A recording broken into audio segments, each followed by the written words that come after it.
നിലനിന്നിരുന്ന ഒരു പാരമ്പര്യമായിരുന്നു കല്യാണ ചെറുക്കനെ തലേ ദിവസം മധുരം കൊടുക്കുന്ന ഒരു ചടങ്ങ്. നമ്മുടെ കാലമൊക്കെ മാറിക്കഴിഞ്ഞപ്പോ നമ്മുടെ പാരമ്പര്യങ്ങളും ചടങ്ങുകളും ഒക്കെ അങ്ങ് മറന്നുപോയി. അപ്പൊ നമുക്ക് നമ്മുടെ ചടങ്ങുകളെയൊക്കെ നമുക്കൊന്ന് ഓർത്തെടുക്കാം. അപ്പൊ നമ്മുടെ ക്രിസ്ത്യൻ കുടുംബങ്ങളിലൊക്കെ കല്യാണത്തിന്റെ തലേദിവസം നമ്മള് മാർഗംകളി കളിച്ചിരുന്നു. പണ്ടത്തെ അമ്മമാരൊക്കെ കണ്ടിട്ടുണ്ടോ? വെല്ലുവിളിമാരൊക്കെ. അപ്പൊ അത് നമ്മളെ ന്യൂ ജനറേഷൻ രീതിയിലായിട്ട് നമുക്കത് ഇന്നത്തെ കാലത്തേക്ക് ഒന്ന് മാറ്റിയിട്ട് നമ്മുടെ ചേച്ചിമാരും പെങ്ങന്മാരും ഒക്കെ കൂടിയിട്ട് ഒരു മാർഗംകളി കളിക്കുകയാണ്. അപ്പൊ എല്ലാവരും മാർഗംകളി കളിക്കാനും ഓരോക്കെ നമ്മുടെ സ്റ്റേജിലേക്ക് വരുന്നതാണ്. നമുക്ക് ഒഫീഷ്യലായിട്ടുള്ള ചടങ്ങുകളിലേക്ക് കടക്കാം. ആദ്യമായിട്ട് നമുക്കൊരു പ്രയറിന് വേണ്ടിയിട്ട് എണീറ്റ് നിൽക്കാം. അലീനയെ ക്ഷണിക്കുന്നു. പിതാവും പുത്രനും പരിശുദ്ധാത്മാവിന്റെയും നാമത്തിൽ ആമേൻ. അത്യുന്നതങ്ങളിൽ ദൈവത്തിന് സ്തുതി, ഭൂമിയിൽ മനുഷ്യർക്ക് സമാധാനവും പ്രത്യാശയും എപ്പോഴും എന്നേക്കും ആമേൻ. അന്നു വേണ്ട ആഹാരം ഇന്ന് ഞങ്ങൾക്ക് തരണമേ. ഞങ്ങളോട് തെറ്റ് ചെയ്യുന്നവരോട് ഞങ്ങൾ ക്ഷമിച്ചിരിക്കുന്നത് പോലെ ഞങ്ങളെ തിരുകൾ ഞങ്ങളോട് ക്ഷമിക്കണമേ. ഞങ്ങളെ പ്രലോഭനത്തിൽ ഉൾപ്പെടുത്തരുത്, തിന്മയെ ഞങ്ങളെ രക്ഷിക്കണമേ. ഞങ്ങളുടെ പ്രിയ സൈജോനെയും സാന്ദ്രയെയും ഞങ്ങൾക്ക് നൽകിയതിലും കാനായിലെ കല്യാണത്തിന് വെള്ളം വീഞ്ഞാക്കി മാറ്റിക്കൊണ്ട് ദമ്പതികളോടുള്ള സ്നേഹം പ്രകടമാക്കിയ കാരുണ്യവാനായ കർത്താവേ, വിവാഹത്തിനൊരുക്കമായി നടക്കുന്ന മധുരപൂജയെ ദയാപൂർവ്വം ആശീർവദിക്കണമേ. ഈ പൂജ്യ വസ്തു പകരുന്ന മധുരം പോലെ ഇവരുടെ ഭാവി ജീവിതവും മധുരമാകട്ടെ എന്നേക്കും ആമേൻ. സൈജോന്റെ അച്ഛനെയും ആന്റിയെയും ക്ഷണിക്കുന്നു.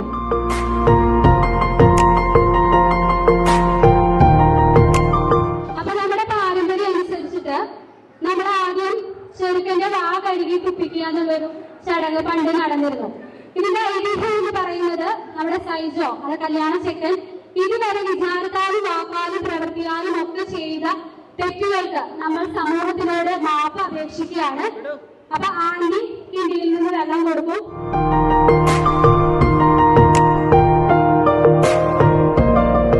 അപ്പൊ ഇതുവരെ സൈജോ വിചാരത്താലും വാക്കാലും പ്രവർത്തിയാലും ഒക്കെ ചെയ്ത എല്ലാ പാപങ്ങളും അവൻ മാപ്പ് ചോദിച്ചിരിക്കുകയാണ്. നമുക്കൊക്കെ ക്ഷമ കൊടുക്കല്ലേ? ഇനി നെക്സ്റ്റ് നമ്മള് ചെറുക്കന് മധുരം കൊടുക്കുകയാണ്.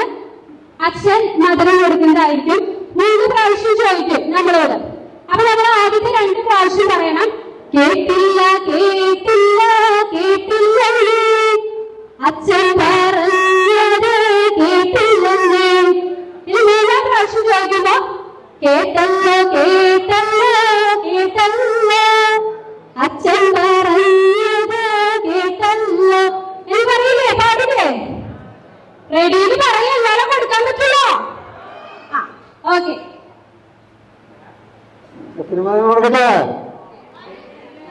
കേട്ടില്ല കേട്ടില്ലെന്ന് അച്ഛൻ പറഞ്ഞത് കേട്ടില്ലെന്ന്. കേട്ടില്ല കേട്ടില്ല കേട്ടില്ലെന്ന് അച്ഛൻ പറഞ്ഞത് കേട്ടില്ലെന്ന്. കേട്ടല്ലോ കേട്ടല്ലോ കേട്ടല്ലോ അച്ഛൻ പറഞ്ഞത് കേട്ടല്ലോ. ഒരു കുരിശ് വരച്ചിട്ട് മധുരം വരയ്ക്കണം.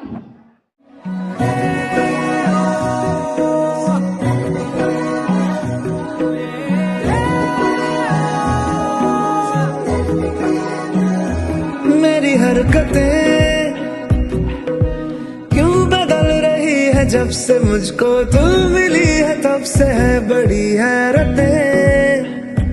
तेरी आहटें क्यों जगा रही है मुझको सारी सारी. അതിനു മുമ്പ് നമുക്കൊരു ചെറിയൊരു ഗെയിം അറിയാലോ. നമ്മുടെ ലാലേട്ടൻ സിനിമയിലെ, അതായത് നമ്മുടെ ഹോളി ബൈബിളിൽ എന്ന് പറയുന്ന ഒരു വചനമാണ് സോളമന്റെ ഉത്തമഗീതങ്ങൾ. എന്റെ പ്രിയമേ വരൂ, നമുക്ക് വയലിലേക്ക് പോകാം, ഗ്രാമത്തിൽ ഇറങ്ങാം, രാവിലെ മുന്തിരിത്തോട്ടത്തിലേക്ക് പോകാം, മുന്തിരി വള്ളികൾ പൊട്ടിട്ടോ എന്നും മാധവനാരങ്ങൾ പൂവിട്ടോ എന്നും നോക്കാം, അവിടെ വെച്ച് ഞാൻ നിനക്ക് എന്റെ പ്രേമം പകരാം. ഈ ബൈബിൾ വചനം നമ്മളൊക്കെ കേട്ടിട്ടില്ലേ? ഈ ബൈബിൾ വചനത്തിലെ പോലെ ഇതേ സ്നേഹത്തിലും ജീവിക്കുന്ന ഒരുപാട് കപ്പിൾസ് നമ്മുടെ ഫാമിലിയിലുണ്ട്. സൈജോനെ മാതൃകയാക്കാൻ സാധിക്കുന്ന ഒരുപാട് ചേട്ടന്മാരുണ്ട്, പെങ്ങന്മാരുണ്ട്. അപ്പൊ നമുക്ക് അവരെല്ലാവരും ഓരോ കപ്പിൾസ് ആയിട്ട് വന്നിട്ട് സൈജോന് മധുരം കൊടുത്തിട്ട് ഇതേ ഫ്രണ്ടിലൂടെ തന്നെ ഒരു ഗോൾഡൻ വാക്ക് പോലെ ഒന്ന് ഇറങ്ങി പോവുകയാണെങ്കിൽ കാണാൻ നല്ല രസമായിരിക്കും. നിങ്ങളുടെ തുണയെ കൈപിടിച്ചുകൊണ്ട് നമ്മൾ പലപ്പോഴും ഒപ്പമല്ല പിന്നിലായി നമ്മൾ വൈഫുമാരൊക്കെ നടന്നു പോവാം. നമുക്ക് ഒപ്പം കിടക്കാനുള്ള ഒരു ചാൻസ് തരികയാണ്. എല്ലാവരും റെഡിയാണോ? കപ്പിൾസ് ആയിട്ട് ഉണ്ട്. കപ്പിൾസ് ഒക്കെ ഒന്ന് പറഞ്ഞു എല്ലാവരും റെഡിയാണോന്ന്. അപ്പൊ നമുക്ക് നമ്മുടെ വില്ലേട്ടനെ തന്നെ ആദ്യം വിളിക്കാം. ലയിച്ചേട്ടാ ചേച്ചി.